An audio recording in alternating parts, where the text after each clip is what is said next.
this message is in religion. And I was like, I would always correlate what would success mean and what was the message in religion. Let's forget about what like everybody says it's for.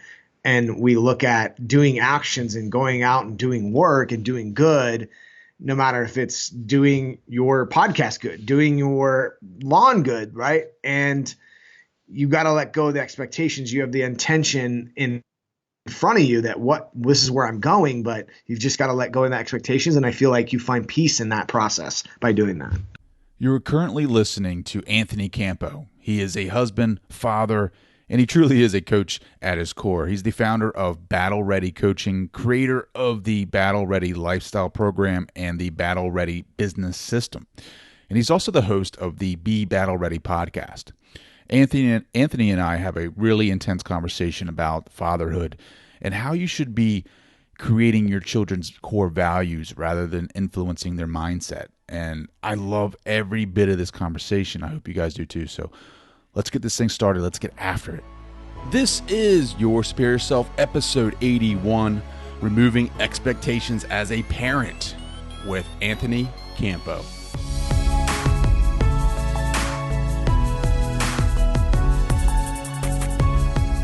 In his book titled Perfectly Yourself, Matthew Kelly says, "Let us make no mistake that humankind's most noble state is freedom.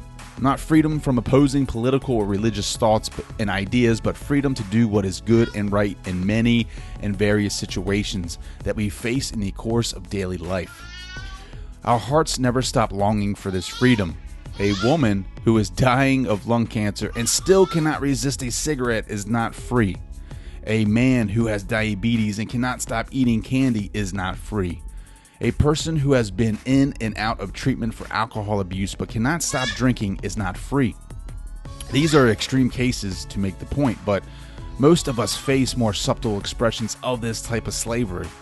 Perhaps you are trying to lose weight but cannot stop snacking between meals even when you are not hungry. Maybe you don't really need anything, but you cannot stop shopping. Remember, whether a bird is tied down by a thread or by a chain, it still cannot fly. What is master of your life?" And at the end of the chapter, he titles this the sixth lesson: be disciplined. Discipline makes us free. It doesn't stifle us. It liberates us. Discipline is a contraction that produces an expansion. And I love that chapter. I don't know if you guys can hear in the background or not, but Kara does too, because discipline is really what gets things done. I know for my life that's been the story. I've had a pretty bad week actually. I try to get up in the morning and do meditation or journal or run, and I haven't been able to get any of that done this week just because I've been allowing resistance to take over in my life. I've been hitting the snooze on my alarm clock. I've been out of it. I don't know what. I haven't been running. I ran one time this week, and if you're not doing these things, keeping yourself disciplined every day, you'll fall out of your routine. And I've done that this week, and it feels like crap. Like I feel like crap.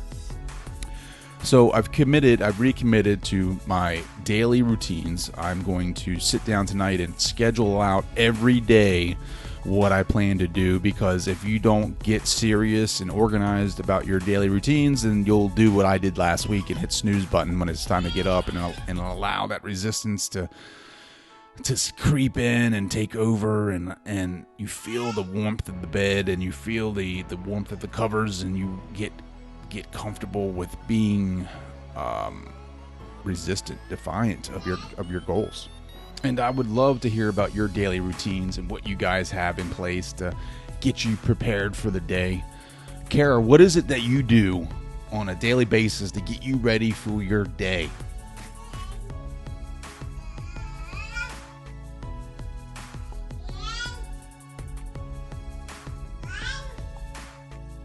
That's very interesting. You like to meditate and you like to take long naps.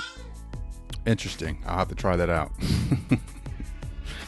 Superior Nation, I have a great conversation for you today. It's one of my favorite ones because I get to actually talk about fatherhood. I get to compare notes a little bit here be transparent, go all in on fatherhood, and it's very vulnerable on my end. Like I really speak about my experiences and my beliefs as a father, and so does Anthony. And this is why it's one of my favorites. I don't get to do this too much on the podcast, that is talk about fatherhood, but when I do, we go all in. So a little bit about Anthony. He started his business and when he was in his early 20s by opening a senior care facility, and a few years later chasing his passion for CrossFit when he opened a gym in his garage that grew into a community and a small business. Anthony and Battle Ready Coaching offer comprehensive leadership and coaching to entrepreneurs and executives, teaching them to lead themselves, lead their families, and lead their businesses. Being battle ready isn't just a lifestyle, it's a mindset, it's a system that it goes along with your daily training, physically, spiritually, in your relationships, and it helps you transform your current reality by becoming the best version of yourself and living your best life. I'm excited about this conversation. Kara is fired up because she gets to hear some of my opinions and some of my beliefs about fatherhood and how I can be a better father to her and her siblings, and it's very powerful, and I hope you guys enjoy this. So without further ado, here is Anthony Campo. What's up, Superior Nation? Welcome back to another episode. Tonight I'm excited because I get to have an awesome conversation with Anthony Campo. Anthony, what is going on, brother? Welcome to the show, and tell us, what are you up to today? What do you got going on? Oh, kind of just I did a little bit of work, and now I did some went and got my breaks done, and now I'm just hanging out, kind of chilling today. Feeling a little tired, just relaxing, enjoying the week. So you're not one of those guys that changes his own brakes? Funny story is that I loved working on cars when I was younger, and the first car that I ever had was a 1968 Ford Fairlane, and I started learning and teaching myself how to do brakes on that. Not disc brakes, drum brakes. Yeah, well, I've never done any professional work to a car. And then I had a beater, and I was going back and forth in the city, and every guy you work with, it's like, what, man, you don't change your own oil, you don't change your own brakes. So it was like, I was like, no, I don't. Should I? So I got encouraged by a bunch of guys at work to do that. So I watched a bunch of YouTube, and these were drum brakes on the rear of my wife's old Corolla. And I went and bought the parts, and I was about to change them. And she's like, are you kidding me? Like, she's like, no, our kids get in that car. You take them to the sitters at times. You are not changing those brakes in that car. So I have made the attempt, but I was shut down by my wife, she has every right to do so because of the safety precautions. But I did try to change my own brakes at one point. Yeah, had good intentions. So tell me about your business, bro. Like, what do you got going on? I know you got a lot of stuff going on with your brand. Like, give us an update and a quick rundown on that. Yeah, I've always had this intuitive sense of what's not working in a business, more along the lines of like how to make things run more smoothly and efficiently. Like, I don't know, like I'm not the most methodical person, and like everything has to be in its place, but things have to have a place. It's kind of weird. So I like helping solopreneurs, business owners that, are struggling to scale because they don't have that mindset where they know how to write systems, bring on team members, and how to make things run smoothly and efficiently. So I think a lot of people have problems with systems, though. I think the hard part is just planning a system that's going to work smoothly, right? Like, it's a lot of moving parts. Well, that's the thing, is that most people will like I said, I'm not the most like analytical or whatever, but like it's like a mix of ADD, right? So I've always done it very simply. And then at one point I thought that I needed to make it more detailed. And that's when it actually didn't work.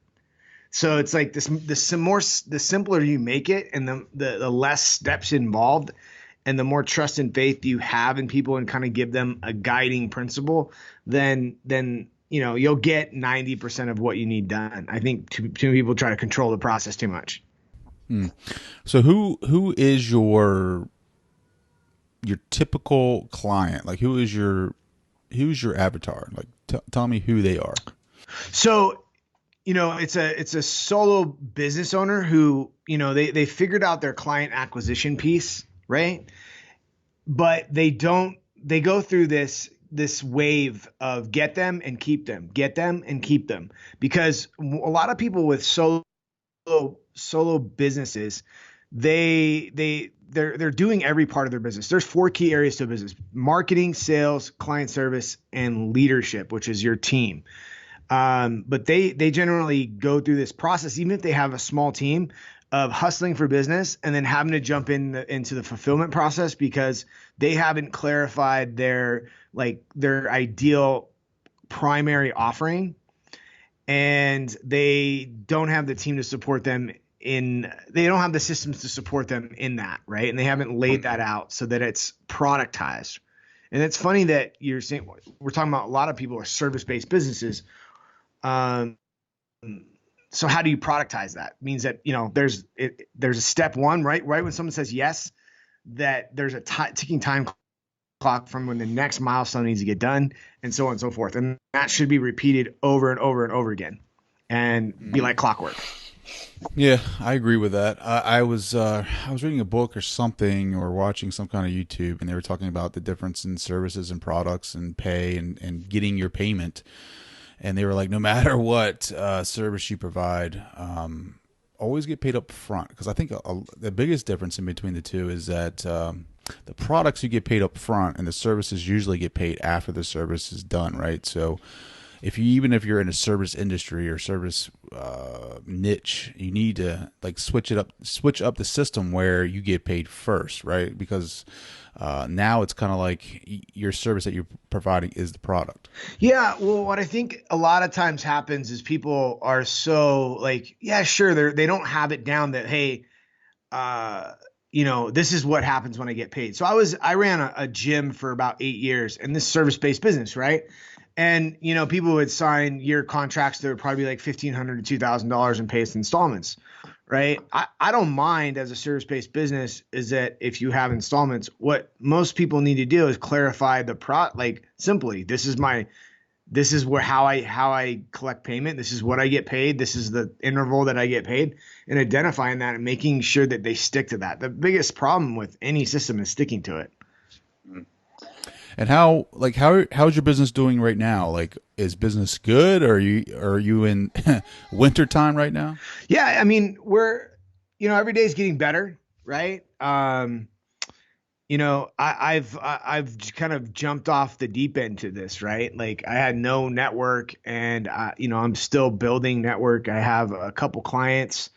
It's not indicative of what I can do. It's more indicative of who I'm going to do it for and getting specific. That's honestly the biggest challenge, is identifying who's that person and how to, as being a technician or artist, if you understand that, it's a lot of times getting that clarity out of your head so other people can understand it, right? There's this curse of competency that we have, that we gain in whatever craft we take upon. It was the same thing in fitness. And the deeper I got down into learning how to train people in better, effective ways, the harder it was for me to communicate what that was, right?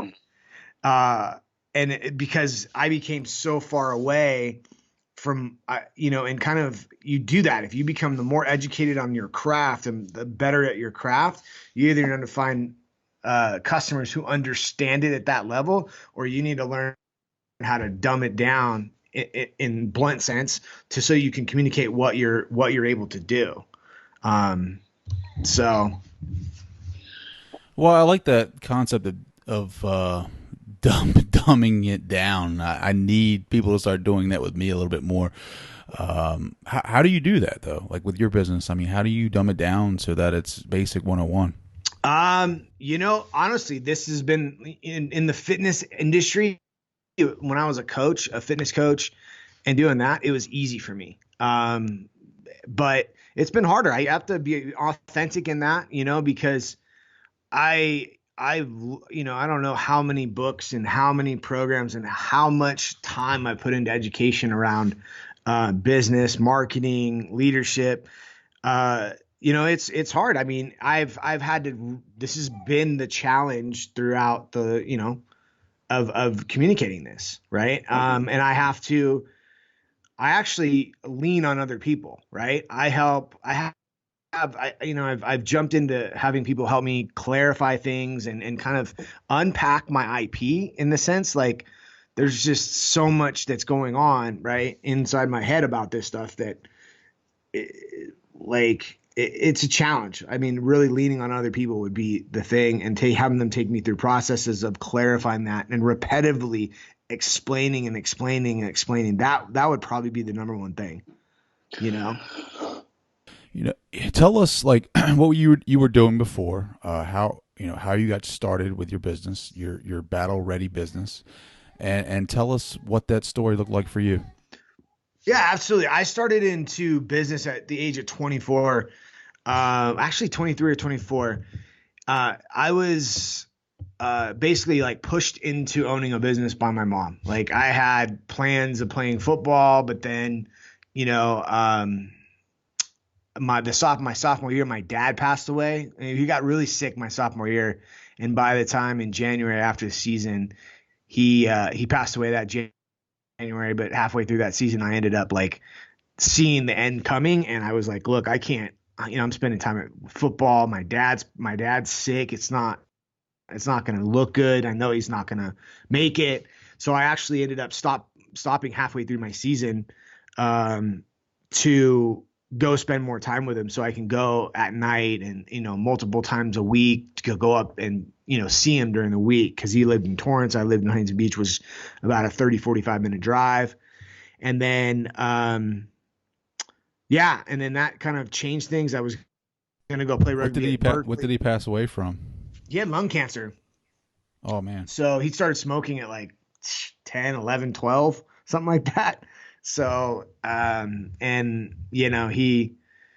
he tried to quit. I saw that process a number of times. And then he finally kicked it, but then I think he kicked it because he felt like something was wrong.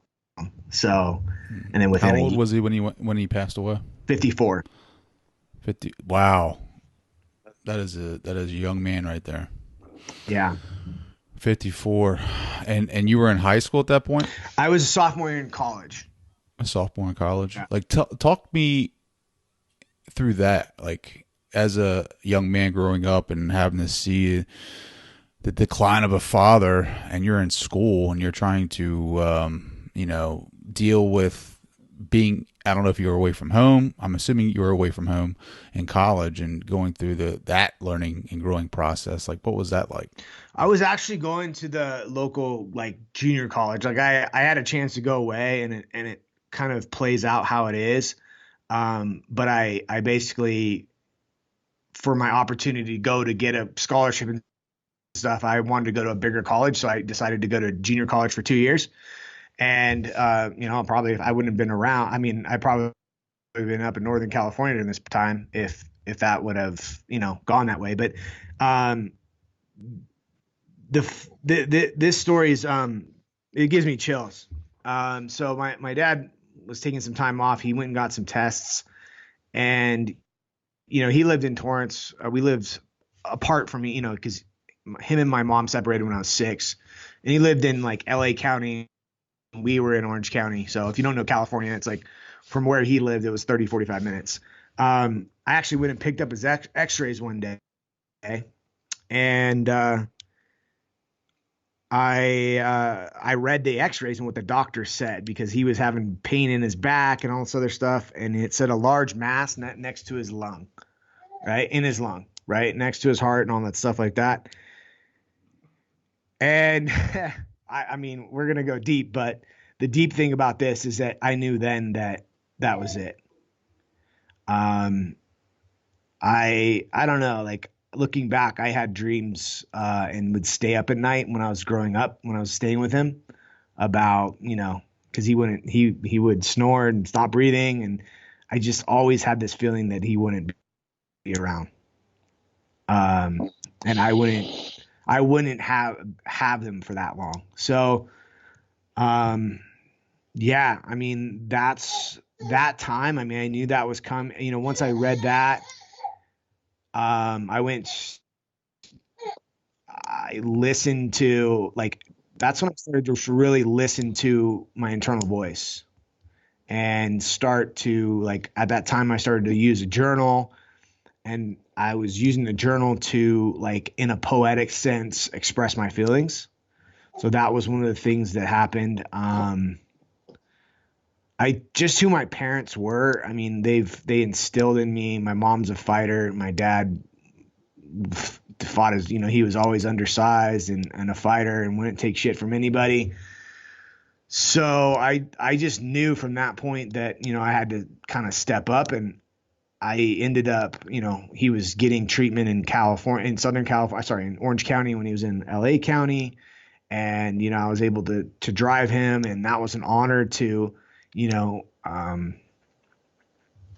step up for him, and I knew that at that point I had to rise and start taking care of him, which, it's emotional, but it was a great honor. And, through the process of writing and having to do that, and it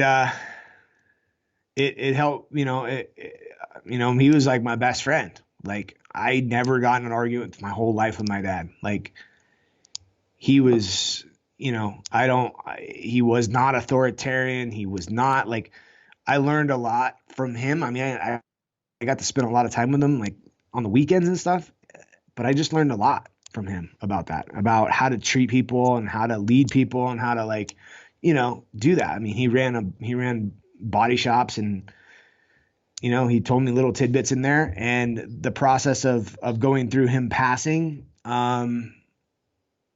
Yeah, I mean, it was interesting. I mean, it was deep. It was, Yeah, I can hear. yeah. I can hear how emotional you're getting, and it's something that is not easy to talk about, and I really do appreciate you sharing that story. Losing someone close to us is never easy. It really, in a sense, makes us stronger, because we want to find we find motivation and continuing their legacy, continuing your father's legacy and you, and passing that down to your children. You talked about your dad teaching you how to treat others. Like, what was his number one rule about, what did he explain to you? What did he teach you about how to treat others? I mean, he mentioned some stuff while he was at the body shop, and talking about how all the staff, he treated them with respect, no matter what they were, who they were, where they came from and stuff. He was a ball buster. Don't get me wrong. Like my whole family, all, his brothers were all ball busters. Like, we used to sit in the room at holidays and just bust each other's chops. But the best story I can tell you, and what I learned from him about how to lead somebody and how to correct somebody, was my junior year in high school. I tore my ACL the end of my sophomore year, so I didn't get to play my junior year in high school. I didn't, had to sit out the whole time, had to go through rehab. So I had a girlfriend. I was fucking off. Sorry if I'm cussing. You're good, man. You're good. And I was like, typical guy stuff, right? Well, yeah, I just lost my North Star, because football was my everything. It was what kept me kind of sane, in the sense of, and on a straight. It gave me purpose during high school and stuff. So I was not telling my mom where I was going. I was going to my girlfriend's house, and then I would go to my dad's house, and like I ended up, I think, I just messed up one night. I think fell asleep at their house. They didn't know where I was at, type of thing. And he calls me up, and he says, you're effing up. You know how to effing fix it, so fix it. And he just hung up. And I was like, okay. Like, I mean, that's all I needed. You know what I mean? Like, um, and Yeah, you needed that. You needed that motivation. You needed, you could probably tell that he was disappointed, right? I mean, he didn't need to say it. He could tell it, and you respect and love your father in a way that he didn't need to say that. That little kick in the rear was all it needed, right? Like that little pep talk was like, man, I need to straighten up. yeah. And it's not like it wasn't preaching. It was just like, there's no, this is like, I mean, if I break it down, I can break it down into like commanding presence and all these different things. And it was just like, okay, I get it. Yeah, Um, I think the worst part is just disappointing our parents. Man, like I knew that if I messed up bad enough, I was gonna get grounded or whatever, yelled at. I could take that. Like it's whatever. Like I'll be the whipping post, whatever. Like I wasn't a bad kid, but I wasn't worried about the punishment. The biggest thing I was worried about was actually disappointing them. Like that disappointment. I think that that bothered me more than anything. yeah. And it would take a. It was like I expected like the yelling and the screaming when I messed up or whatever, but I didn't expect like when I really messed up. I remember one time we skipped what was it, in high school we had this ping pong tournament, which was you paid like $10 to play in the tournament. And I didn't plan on playing it. I was gonna pay $10 and skip school. Because nobody was really looking for you. There was your, what is it called? I guess it's your alibi. I'm at this ping pong tournament, right? So we go, me and my buddy, we go to this ping pong tournament, and we sign in. We lose our first two. It's two losses and you're out. So we immediately throw the first two matches, and then it's like 10 a.m. We roll out. We sneak through the woods and go to his sister's house, which is literally next to the high school where we went to. And our science teacher, Miss Hickman, she I don't know how she found out. She knew that we were missing. I don't know if she took roll. I don't know. I don't know. I don't know if we had a target on our back, or maybe the word had gotten out that we were skipping. But she went actually to my house and knocked on the door, and my dad answered and was like, "Trey's not at school." And it was like the Ferris Bueller scene, Yeah. where the guy comes to the house. Exactly what happened. And then so like later that day, 3 o'clock rolls around, or 2:30, whatever time we got out, and I go home. My dad's there waiting, and and like he's like, "Where were you at today?" "Oh, at school." He's like, "No, you didn't." And he was like, "Your teacher showed up, blah blah blah." Like, but the conversation that followed wasn't like a yelling, like "I'm mad at you." It was more like a low, "I'm disappointed" talk, and that really messed me up, Yeah. right? Because it didn't. I don't. That's the last thing I want to do is disappoint my parents. Like that's a lot worse, and I can deal with their anger. That kind of just, they yell at you and they're mad at you, and that disappears after like a short period of time. But that disappointment, man, it feels like that lingers. Yeah. Yeah, I remember skipping school when I was in seventh grade, and my mom was pissed. It's the only time yeah, she was pissed. She, How do you take those lessons and apply it to like fatherhood now? um, my kids are 3 and almost 2.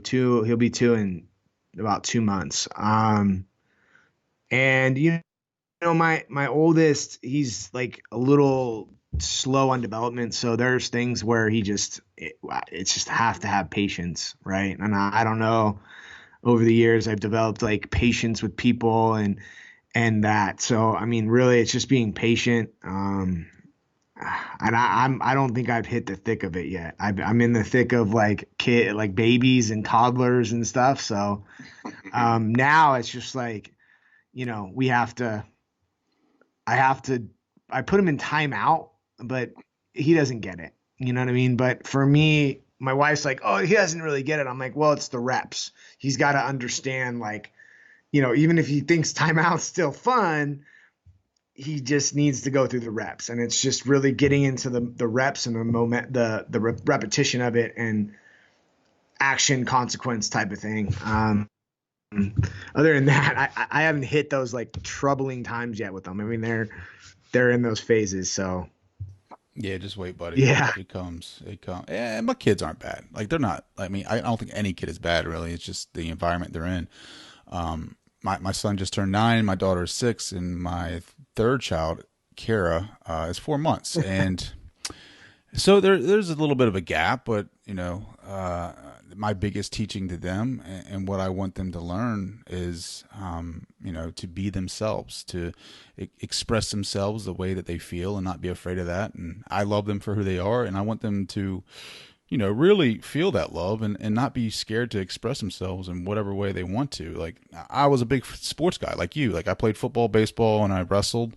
All conference and all that jazz that follow the sports life. But my son is into Legos. He's into Pokemon, which he's watching right now, and it's a little bit different than what I'm used to, right? But I want him to express himself the way that he feels like he's been expressed, and I think that I wasn't used to that. Like everybody played a sport, and that's how you expressed yourself was through how many all-star teams you were on. I don't know if you experienced that at all. yeah. I mean, I went to a high school that was, we were nationally ranked then. We were 1 or 2 in the nation. Now they're 1 or 2 in the nation, and it was a big deal. So there was a lot of fathers that had expectations.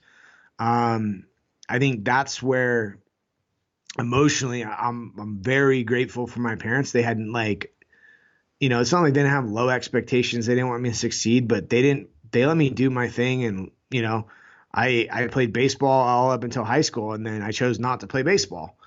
And, okay, fine, whatever. There was no expectations. I see that there's a lot of kids on my team that played for their parents or do anything like that. And, I mean, I love what you said, man. And you just accept them for who they are. I mean, I think that's what in the top, I don't know, top 3, top 5 things you need to do as a parent is just accept them for who they are. I mean, that's a lesson I'm having to learn with my oldest son because, I mean, he's over 3 years old. He doesn't talk. He doesn't talk like a 3-year-old. So he's a little slower there and things like that. But, it's just who he is. But does that like, all right, so that's just is that a phase, or is that like, have you guys seen anybody about that? Like what's going on with that? Yeah. I mean, he's in a special classroom right now. He's been tested. They say he's on the spectrum. But like some things are, some things aren't. And the thing with the spectrum right now is it's so broad that, who knows, right? With all this, now it's just getting into like, he's like, it's one of those things. Like he's just super smart. He likes to figure out how things work. And like, there's things where he's really great at, but him talking, expressing himself and actually, doing that. Yeah. I mean, it's piecemeal. It's kind of mumbly. It's not clear. He's getting better. And the crazy thing is he does this in big waves. So he was a year and a half or more. Wait, he wasn't 2.5 or something like that. I think it was June. Yeah, it was June and July of last year. Yeah. So he was about 2.5 and like, he didn't really say much. And then all of a sudden he said all his colors. You just held it up. And he said his colors, and then a few days later we pointed at numbers. He said his numbers. But what did that feel like when he just spouted that out? Like what was that feeling that you felt as a father? Oh man, it's the most emotional thing. Like the two, like I can't say that I'm not frustrated, not with him, but just with the situation. It's like I want to communicate with my son, right? And we learn how to communicate. But hearing that, it's emotional. The two biggest things are that and him not, back to my dad is not having him, that interaction. So yeah, I mean, it's when he does things and he makes progress, it's amazing. I mean, Yeah. I think with that, as a father, it's tough because you have the expectations. We always like go off of what we did, right? Like, I kind of look at try to remember my childhood, and when my son does something different than what I did, I'm like, well, did I do that? Like, yeah, and I ask my parents, like, did I do that? And you're kind of like basing their lives on what you did in the past, and you just kind of like accept it. Like I'm not saying you don't, but I'm saying most people need to is like accept them for who they are. Like, you don't compare them to you. I mean, they have your genomes, right? yeah, They're not you. yeah, They're going to be different. They're going to be they have different mindsets. They have different processes, and with your son, it's just like, he's just a little different. He needs to, his goals are going to be different, and I think it's important for each father to realize that, and to set their goals for their kids, for them, not for us. yeah, absolutely. I agree. 100% agree. Whatever he wants to do and become, and wherever he's at, accept him. I'm here to support him and love him and all that.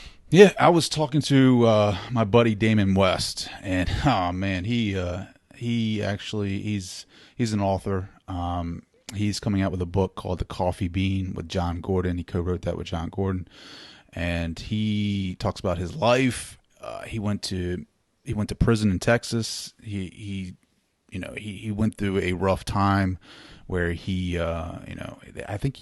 want to say he had a life sentence at one point in Texas, and he got out eventually, and he's worked his way up, to where he is today. I mean, really a success story. But the one thing that really motivated me and really spoke to me was like his parents never gave up on him, right? So, oh man, like he was dealing with drugs, he was stealing property, he was doing, breaking into houses when he was before he went to prison, and he was doing all this bad shit.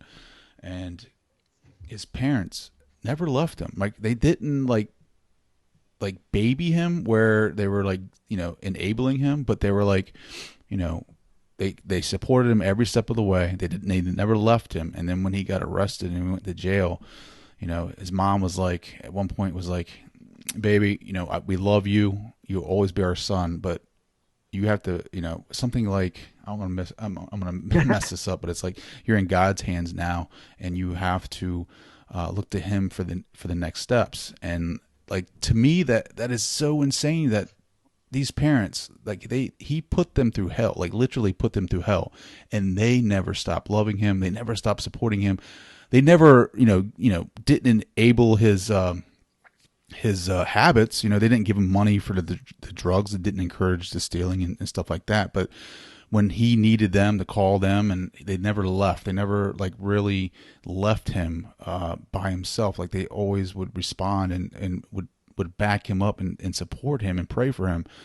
And I think most times, like, people, I even hear it, and sometimes I think to myself, like, what if your kid does go through that life where they're doing bad things and they get into drugs and they start, what if they're ever homeless? Like, he was homeless. Like, what would you do as a parent? Like, how would you react? Would you just would you ever, I mean, it's your son. Like, would you ever write him off and be like, you can't do this anymore, and you're not my son anymore? I feel like some people do that, right? Like, some parents disconnect from their kids when they get to that point because they're like, I can't, they're not this person. I can't help them anymore, blah, blah, blah. But I don't know, like that story impacted me because it was like, his parents never stopped loving him. They never stopped supporting him, even through hell, like even through the dark side of hell, they supported him. And that was powerful to me. And it's like, you got to realize that, being a father, being a mother, it's not 18 years, it's for the rest of their lives. And you really are teaching them and forming their ideas on society and their ideas on life and their ideas on spirituality. And it's impactful in that we need to support our children. We need to support them 100%, regardless of what situation they're in, what situations they get themselves in. It's all about life. It's all learning, and we have to support them. Yeah, I mean, I go to, like, when you talk about someone being in that, or how do we support them? My first thought is, from scripture is, as I walk through the valley of shadow of death, right? I mean, you could walk with somebody, but they've got to walk. You can walk that walk with them, and support them from, with love and, encouragement, and painting the bigger picture of who they can become and who they are. Because I think, no matter where we're at in our journey, like, it could be drugs, or it could be something not as severe, but, you're just trying to overcome, I know myself, like, overcome insecurities, overcome that. I mean, those are dark places too. And having people around you, especially your parents, that, man, that, really believe in you and believe that hey, I think that's one of your jobs later on, not, become an adult, like, I believe in you. This is who I see you to be, not from my perspective, just the greater possibility of who you are, you know, and, I think you can walk through with somebody during that, but not walk it for them. I mean, I think a lot of people walk for their kids, or actually let them go on their own, and both of those decisions are wrong. Like, I've seen my mom do it, with my oldest sister, not bad, not drugs or anything like that, but she's more inclined. She's a rescuer. She'll, like, rescue you at the drop of a hat. And I've had to actively, being the youngest, my sisters are 17, 18 years older than me, seeing that from a distance of, like, the independence of my middle sister, and then my oldest sister, and, like, the difference between the two, and I've had to actively say no to some of that rescuing. I haven't been perfect, but, I knew that I had to reject that and push that away, so I didn't get rescued and I didn't get into that pattern. Yeah, because you got to learn on your own, right? You can't wrap the house in plastic and to protect your child. I mean, all right, so yeah, you got to get, like, the baby gates and stuff like that, and maybe put some baby protectors on the ends of your tables, but for the most part, they got to learn on their own, right? Like, they got to learn to fall, they got to learn how to get back up. When they're learning to ride their bikes, you walk with them when they take the training wheels off. You can't ride the bike for them. You can't make them feel that balance of riding on two wheels. So you just got to walk with them, and then when they fall, you got to help them get back up and get back on that bike. Wow, that's crazy, dude. Like, this is a great conversation. I really like the father talk, because I feel like I don't get enough of that on this podcast. I feel like anytime I can talk about fatherhood and being a parent, like, that's my passion. Really, it's great to be able to have that conversation. What's your biggest lesson so far as a father? Like, what have you learned? Oh, man. I think mine is patience, right? Like, it took me a while to think about this, but it was like my employees and the people that report to me. Like, somebody said this to me, I think it was on a podcast or something like that, but it was like, I asked them what one thing they can change about being a parent, and they were like, I wish I could have more patience. They were like, I have more patience with my clients than I do my children. And I was like, wow, that is intense. Yeah, you're absolutely right. Like, I need to, and I've tried to start that practice, and just being more patient. And Yeah. that's something that you as a parent, you're going to learn that really quick, because that first couple of months when they're not sleeping, like, you cannot lose it, right? Because it's like, it just makes it worse. Yeah, absolutely. I mean, even these guys now, they're terrible sleepers. So, you know, um, I don't know. I mean, I think, I'm learning it through the process with my oldest son. I don't expect him to be anything, but, it's not like I want him to be something he's not. It's just that I have to be authentic and say I'm missing out on something. Like, like, we had this expectation of, like, having this, being able to, I mean, it's hard. You see other kids and parents and stuff like that. This is something that, and having that communication and stuff like that, which I know that we have our own, but I just have to. That's the hardest thing. I think that's the thing that I'm learning. I mean, a lot of these lessons of like who I am as a father, I didn't even like. Man, I put it off forever. I literally put it off, and I wasn't sure if I wanted to do it until I just did it. Becoming a father, right? But Was that because it scared you or what?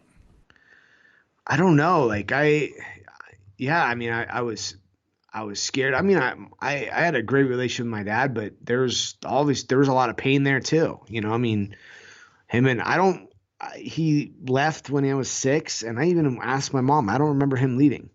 I don't remember that conversation. I don't know if I blocked it out. I don't know any of that. Yeah. And within 6 months, my mom was dating somebody else, and I'm telling me to lie to my dad that she wasn't, which I found out over the years is kind of her pattern and stuff. You know,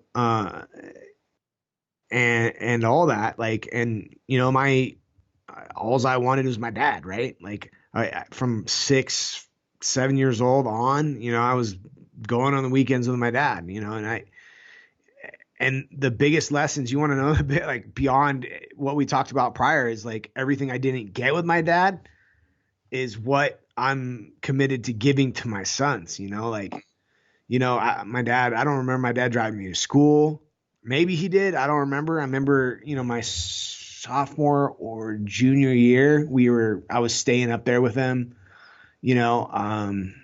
there, it wasn't, he came to 2 games in my freshman sophomore year, like 2 or 3 games, because he just worked and it was during the week and stuff, like, so now I'm driving my son to school every day, and I've given up opportunities for jobs and things like that, and I'm fighting for having something I can do to make an impact that I feel like I'm great at, and something that will provide me that time that, I didn't get. And hopefully through my work, I can help other families and fathers and that do the same, because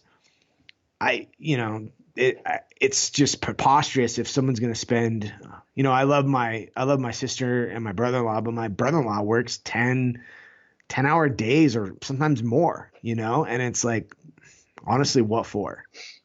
Like, and it's like, what for? Like, why? I mean, I know why he has his own reasons and stuff, and I don't fault him for that, but there is a different plan. There is a different path, and, I mean, yeah, I mean, that's the biggest thing is just, it's funny where I'm at and what I'm trying to do and how correlative it is to my dad. It's funny because my dad loved horses. It's crazy. He loved horses and became like he was a horse trainer. He loved training race horses, right? And he would take crap horses that were broken down and turn them into winners, right? But he had to keep giving it up because he just couldn't support him. And he had to keep going back to work because it just couldn't support him, and he never really figured it out. So. Wow. That's pretty crazy, man. I mean, you talked about expectations, right? Like, I think we just need to go into fatherhood, and I think we need to go into life without expectations, because it's like, so we have all these basic instincts, starvation when we're tired, when we're tired, we go to sleep, when we're hungry, we eat, but there's no instinct for purpose. There's no instinct for making you happy, right? So what do we tend to do? We tend to follow the pack. We tend to follow what everybody else is doing because it seems like, oh, well, they're happy, so I'm going to go ahead and try to do that. Maybe that's going to make me happy as well. Or we take their advice because we're what should we do? What, give me advice on this, Dad or Mom, and we end up following their suggestions and end up in a career that we hate because we couldn't make up our own minds and we took people's suggestions on what we should do instead of following our own path. I think we need to get rid of expectations. Like, you shouldn't expect anything from life. You should provide meaning to life. You shouldn't expect anything out of that. And whatever that means to you, that's what you should do. So if you want to go do something that you're passionate about, by all means, go do it. Don't look for anybody else's opinion. Don't look for anybody else's sign off, because nobody's going to get it but you. And then you just live your life. Don't expect to don't meet anybody else's expectations. Like don't care about getting that fancy car, that house. And I know it's easy to say than do, because everybody, wants that. They want that American dream. But here's a news flash. The old American dream is dead. Let me just tell you something. It is dead. There is a new American dream, and it's about being creative and being artistic and being a better person and providing kindness to others and making connections with people and problem solving. That's the new American dream. The old American dream with the white picket fence and the 30-year career and a pension is dead. Well, yeah, I think there's so much focus put on career, in society and stuff like that. And I think like some of the path to happiness and purpose has been packaged in religion, and religion has came down and demonized and criticized people and been like, to the point where people pushed it away and missed that piece of happiness in the path to it. When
Yeah. And you love them for who they are, and you try to give them values. You don't try to give them mindset. Absolutely. And I think like there's a piece of a success formula in letting go of expectations, right? I noticed when I was running on the gym, if I just focused on the work and doing the work at, making sure I executed, make sure I did it at a high level, and forgot about like, yeah, I have an intention that's in the future and this is what I want out of it, but let go of the expectations, expecting things to happen right away or expecting anything to happen. Just go. And for me, like, I've had this interesting dynamic of like being raised, like going to Baptist school and then going to a Catholic high school. So experiencing religion and all this other stuff, especially, obviously those two religions, but also having world religion. But my point here is like, this message is in religion. And I was like, I would always correlate what would success mean and what was the message in religion. Let's forget about what like everybody says it's for. And we look at doing actions and going out and doing work and doing good, no matter if it's doing your podcast good, doing your lawn good, right? And you got to let go of the expectations. You have the intention in front of you that this is where I'm going, but you've just got to let go of the expectations. And I feel like you find peace in that process by doing that. Oh my gosh. You find so much peace. I mean, once you let go of all the expectations and you become vulnerable, right? Vulnerability, like owning your shit, Yeah. like owning who you are. Like that is so much freedom. Like I feel like the chains of society, that ball and chain of society is released once you awaken to the fact that you need to be vulnerable. You need to be vulnerable and own your stuff. Absolutely. Yeah. And I think like it's funny we're on this, right? And you look at and this is the thing that I've geeked out. I've even considered starting my own like podcast on like spiritual journey and type of thing about this. But like if it's spiritual or not, but like look at what the whole if you're a Christian, you see what the message of Jesus and the story of Jesus of like redemption, right? And how is he taught, how are you taught as a Christian to get redemption is own your own what you've done, right? And that disconnect that from religion and just put it out into your normal life and see what happens, right? Hmm. Like I was raised Methodist. I converted to Catholicism, and I'm at the point now where I am open to being vulnerable, but like religion to me, the hardest part about it, like I believe in Jesus, I believe in God, and I've been doing a lot of research and on religion and just different philosophies, and I was listening to a podcast called Philosophize This, and he was talking about Buddhism and how that formed. And I mean, I can get with some of those parts too. I mean, I feel like everybody's religion is basically almost, I mean, there are different, there is different, definitely differences. Don't get me wrong. I'm not saying that all religions are the same, but the main component, the main thing that is the same and that is that you'll see is love, right? Like forgiveness. That is the two things that come up in everyone's religion, basically, that repeats itself. And it's just like even the expectations of religion, right? Like you can't ever meet those. Like you can't, no matter how hard you try. Like you're always going to sin. You're always going to be, you're going to keep messing up. Yeah. Right? Like there's no one's ever perfect. My mom used to say there was only one perfect person in this world, and he died a long time ago. But it's being vulnerable every day, opening yourself up to failure, failing, but in the same sense, learning from your failures, and that's the forgiveness. And even whoever you believe in, asking for forgiveness, even to your family members, asking for forgiveness, learning from your failures, learning from your mistakes, and growing as a person. Like that's the basis of all religions. Like, and love thy neighbor. Like that's the number one, right? Love thy neighbor. Love people like you love yourself. Give, give, give. You're gonna mess up.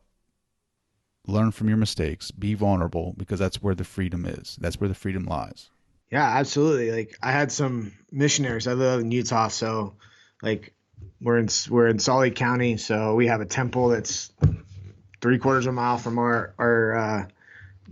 from our house, and we have probably like 800 meters. There's a church, so there's like this whole community is churches in all this community. A huge plan development. They came over one day, and they're trying to convert me into. I'm like, look. I was raised Baptist. went to a Baptist school, went to Catholic school, had my own journey, and now I've come back around into like, my relationship with God. I have my own beliefs around it, right, and what that is, and yeah, Jesus and God and everything. And they're trying to convert me into whatever, and I go, look. He's like, they asked me, do I know the story of Jesus and redemption? I go, and I just said, yeah, maybe once you consider the possibility that one of the biggest messages that Jesus wanted to become to us for was to forgive ourselves and forgive, not so that we are forgiven by God and God's condemning us, right? Is that we were here to forgive ourselves and forgive other people for what we do, and the wrongdoing that we do to each other. And that if God came to us and redeemed all our sins, and he's everlasting and eternal, then we were always forgiven, and sin was always forgiven. And it was man's doctrine that actually put the condemnation on our sins and our wrongdoings. Yeah, you're absolutely right. Man created the church, right? Like the Catholic Church. I'm not going to get into that, but I'll let you start your podcast, and I'll be more than happy to talk on it about spirituality. I can talk about that stuff forever. So, but I mean, you talked about forgiveness, right? Like Nelson Mandela was in prison for all those years, and when he got promoted or whatever, they get elected into that presidential role, he had like, I think it was like two guards, and I'm probably messing that story up, but he had two of the guards that were there during his time in prison come to like the inaugural dinner, right? And when asked why he did that, he said, "If I did not forgive them, or if I did not have them here, I would still be in that cell." And that hit me because he chose to forgive. And if he didn't choose to forgive, then he would still be in that cell because they would have power over him. And he forgave them, and he took that power away, and he released those chains, man. You know what I mean? Like that power. It's powerful to forgive. Yeah, that's the first thing I was thinking is power and peace, right? That you find in those things. And thinking deeper on that is like before you have true power, you have to have peace, right? So, there's a lot of people trying to gain power, but how do you truly gain like lasting powers? Maybe the pathway is peace, right? And through to get peace, you have to forgive, and especially in situations like that. Yeah, and I know what people are saying. They're like, "Oh, it's so easy to say, Trey. It's so easy." It's not easy to forgive. Trust me, it is hard. But this is like the point of the podcast is that you got to work on yourself. Like I got to work on it every day. Like you don't think there's a day that it doesn't go by where I want to rip somebody's head off. Like it's just that mindset you have to create. That's why you set up processes in the morning. That's why you start journaling and meditating and doing daily practices that help get you in that best version of yourself. That way you can, because life is going to test you, man. Like God or life or the universe is going to be like, all right, Trey, well, that's great. You got up at 5 today. You did your workouts. You did your meditation. You did your journaling. I'm going to test you now. I'm going to test you and see if you're growing as a person. And every time you fail, you're like, shit, why did I failed? But that's to show you that you still have work to do. I mean, I don't think the work will ever be done, but that's the point. The point is forgiveness is going to be hard, man. It's going to be hard. It's not going to be easy. And at some point in your life, you're probably, you're going to be facing that decision on whether or not you should forgive someone. And you should always choose forgiveness, because once you forgive, it's the most powerful, empowering thing you can do. Yeah, absolutely. I mean, one saying my mom used to tell me all the time is let go and let God. And that stuck with me. And then, I think that's one of the frustrations I had early on with my Baptist church was the other part of that is, That's some fire and brimstone right there. yeah, thou shalt not judge. And I'm like, how could you, that's my biggest frustration with, my interpretation of how we're supposed to live as Christians and, good humans is to, let go of things and forgive and judge people and allow people, they have their own path, All right. Yeah. So I'm going to go powerful here. I'm going to go deep, deep. So if you could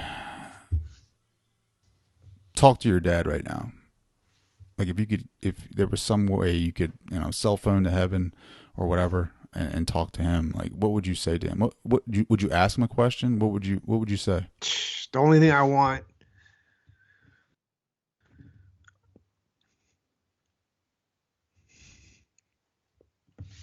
what I would probably do, I wouldn't say anything. I would just hand the phone to my sons.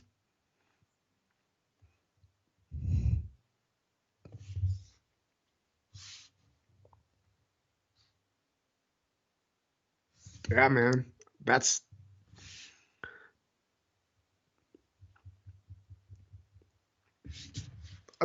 one of the hardest things to be able to, that about the process. Like that whole thing of letting go and letting God and understanding that, like, I didn't tell you the rest of that story is that he actually died in my arms.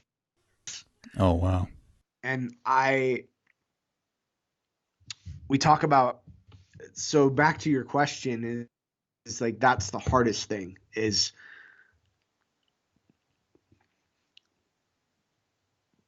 I miss him. All those things, and the things that I've done personally. I mean, that was something that we shared together a lot. Like I would call him every day, and it was like he was my a mentor, right? Um, but not being able to share my boys with him, that's the hardest thing. Yeah. Well, I mean, yeah, that's the hardest thing because that's your legacy, your kids, right? And to not be able to share that with him, like that, they are a small version of him as well, right? Like I'm sure you see little things, little instances in them that remind you of him, right? My kids, like my son dances, right, and he cracks me up. He dances, and as soon as he dances, my dad dances the same way. It's like we call him little Eddie Yeah. when he starts dancing, and it's great. But to not be able to share that, like I couldn't imagine that. And thank you for sharing, man. Like that is powerful. I mean, I know I don't know, but I'm sure he's looking down, and I'm sure he's proud. I'm sure he's looking down on you and what you've done in your life and your boys, and they're always with us, dude. They're always with us, and we can just we just got to keep going, moving forward. Well, like for me, it's not even the like I know he's proud of me, and I've never doubted that, but I know how happy he would have been just to hang out with him, and that's because I saw it with my sister's a half sister, so it's not his biological daughter, but she thinks she considers his dad, and he was, he loved my nephews. He only got a few years with my nephews.